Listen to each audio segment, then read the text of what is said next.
Hello, welcome to Bible Guru. Thank you for joining us on our journey through the Bible.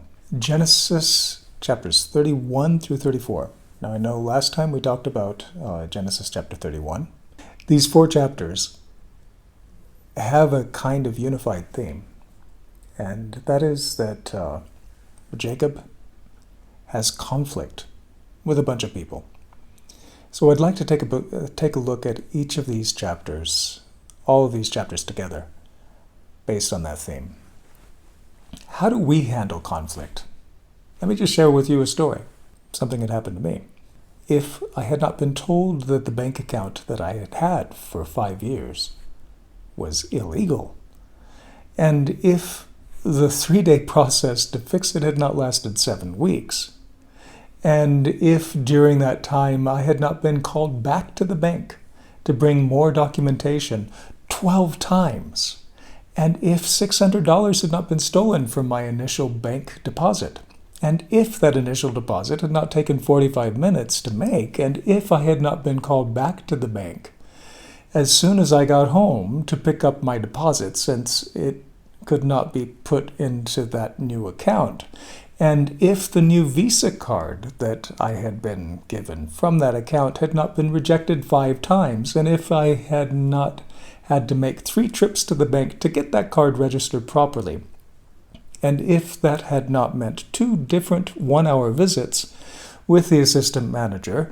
and if the card had not been declined by the electricity company, and if I did not have to leave a training I was giving and walk 30 minutes to the electric company to pay the bill, and if I had not already been standing in line for 30 minutes at the electricity board when it happened, I probably would have found it funny that I could not pay my electric bill because the power had gone out. How do God's people handle interruptions, oppositions, and conflict?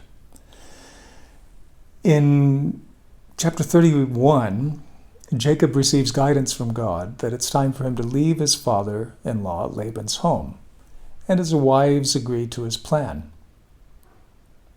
But then there's conflict. He leaves without telling his father-in-law that he's taking their kids and grandkids. When Laban finds out that they have been taken, he pursues them with a troop, and it takes him 7 days to catch up.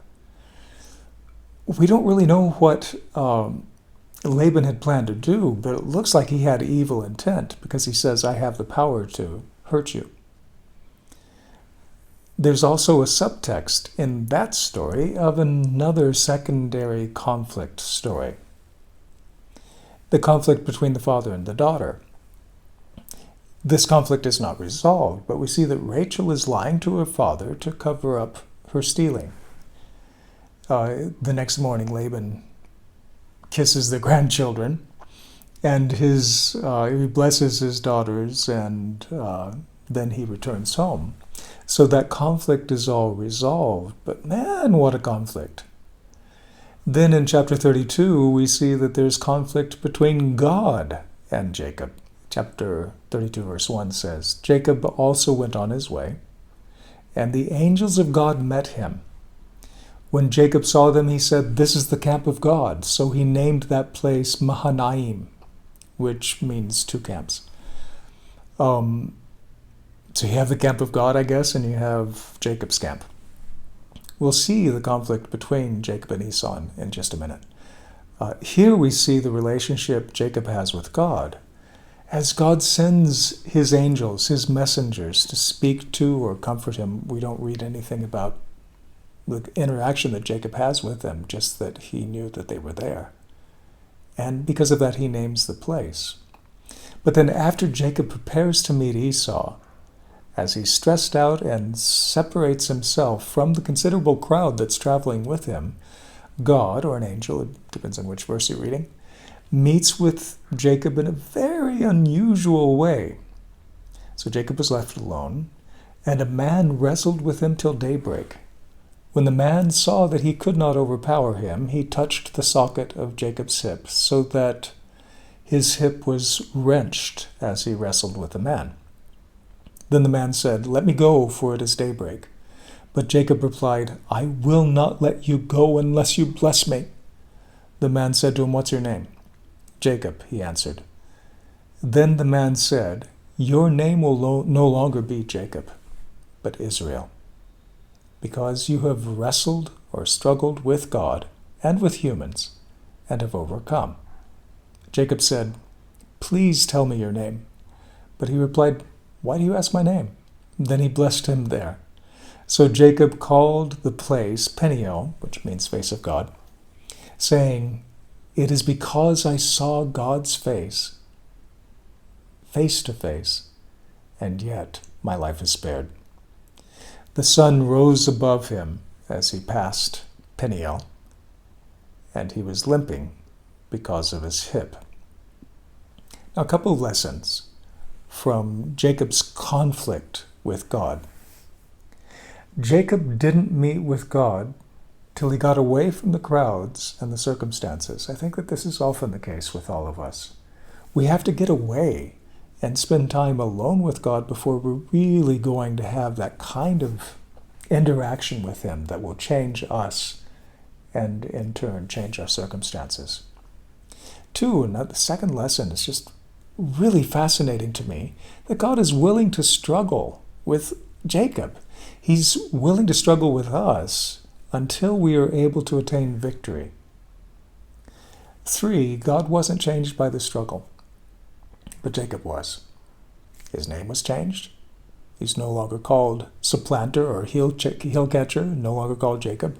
Of course, this name change doesn't stick very well, but we'll talk about that later. He's no longer to be called Jacob or heel catcher, but instead Israel, which could be governed by God or can mean struggled or interacted with God, or Prince of God. A person who's governed by God, those interactions with God determine everything else. That's what his name means. Man, I want to have a name like that. 4, his body was changed. He was actually wounded in his conflict with God. Seeking God and getting close to Him can be painful and even overwhelming. It can actually be very, very difficult because He deals with us in the places that we really need to change, and none of us wants to change. And yet, point number 5, there are 7 points. Though he was broken and weeping and begging, and if I know that isn't in Genesis chapter 32, you have to look at Hosea chapter 12 for that. Even though he was weeping and begging and broken, he was blessed because he'd encountered God. 6, the struggle changed him, humbled him, prepared him to face the unexpected and the expected difficulties that lay ahead of him. And 7, before meeting with God, Jacob placed all that he owned and all of his loved ones between himself and the enemy, or at least who he thought was the enemy, Esau, and himself. In other words, he put everything between himself and his enemy. But after his encounter with God, he goes through his camp and he meets Esau. So his whole entourage is behind him, and he is between the person that he thinks of as his enemy and all of those that he loves. It seems like true courage is found in our moments alone with God, when no one sees except Him. So, Jacob has conflict with his father-in-law. Jacob has conflict with God. Jacob has conflict with his brother Esau. In chapter 32, the whole first section, Jacob makes a bunch of plans. He first divides his family and his possessions into 2 camps. But he later divides them into 3, one with his wives and his servants and his children, by them and their possessions, one with Leah and her kids, and the last one with Rachel and Joseph. He sends a bunch of gifts to Esau, scheduled to arrive in waves, to appease Esau's anger. Then, in the middle of the situation, not knowing what's going to happen, he prays this prayer: "O God of my father Abraham, God of my father Isaac, Lord, You who said to me, go back to your country and your relatives, and I will make you prosper. I am unworthy of all the kindness and faithfulness you've shown your servant. I had only my staff when I crossed the Jordan, but now I have become two camps. Save me, I pray, from the hand of my brother Esau, for I am afraid he will come and attack me, and also the mothers and children. But you have said, I will surely make you prosper and will make your descendants like the sand of the sea, which cannot be counted. Now, Jacob prayed this prayer before he had the conflict with Esau. But when he actually meets Esau, God had already softened Esau's heart. What's beautiful about this, I think, is that in his prayer, Jacob is inviting God into this situation where there's conflict. And God works on his behalf. It's just beautiful.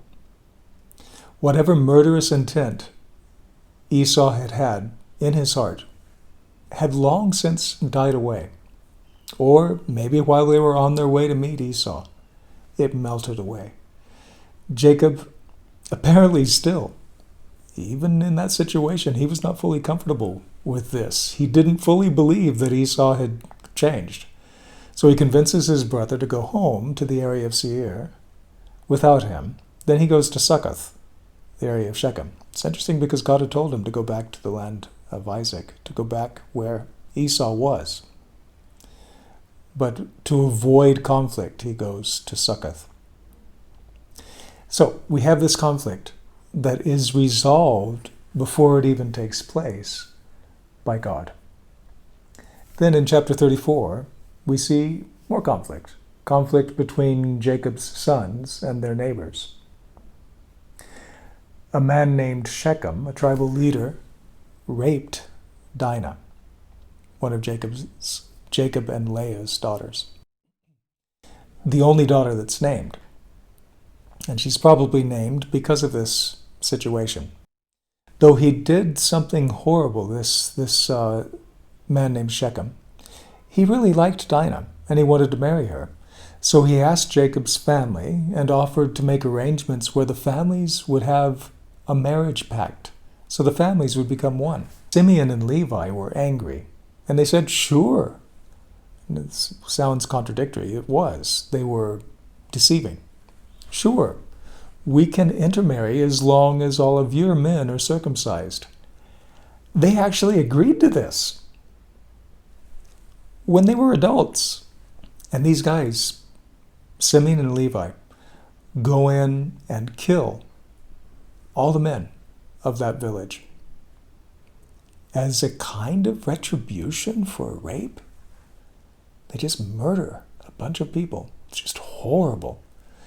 When Jacob finds out, he says to Simeon and Levi, you've brought trouble on me by making me obnoxious to the Canaanites and the Perizzites, the people living in this land. We are few in number, and if they join forces against me and attack me, I and my household will be destroyed. But they replied, should he have treated our sister like a prostitute? These are really difficult stories. Just really, really difficult. So we ask the question, how do God's people handle conflict, interruptions, and oppositions? The short answer is sometimes not very well. We connive, we manipulate, we take vengeance, we make plays for power, even within our own family. And from there, our behavior can corrupt society around us. But this is not how things go for those who interact intimately with God. Jacob did not handle that situation the way his sons did. God wants to resolve our conflicts and bring peace, to establish love, and to bring the multiplication of blessings in our families and our communities and through us to the world. When we wrestle with God, He will change our name from heel catcher, conniver, supplanter, to governed by God. We all need to return to the place where we interact with Him and not just build an altar, but we need to be altered. We need to become instruments of peace. Only then can he bless us so that we cannot keep all of his blessings in one place. He blesses us to overflowing. And then he will expand the borders of our tent. And we'll talk about that in the next chapter. Abraham Lincoln, he said this at his inaugural address, knowing that there were people in his audience that hated each other because of the war. He said, "We are not enemies, but friends. We must not be enemies. Though passion may have strained, it must not break our bonds of affection. The mystic cords of memory stretching from every battle and patriot grave to every living heart and hearthstone all over this broad land will yet swell to the chorus of union when again touched, as surely they will be, by the better angels of our nature." We may find ourselves in conflict with God and our brothers and our sisters and our children and with people around us.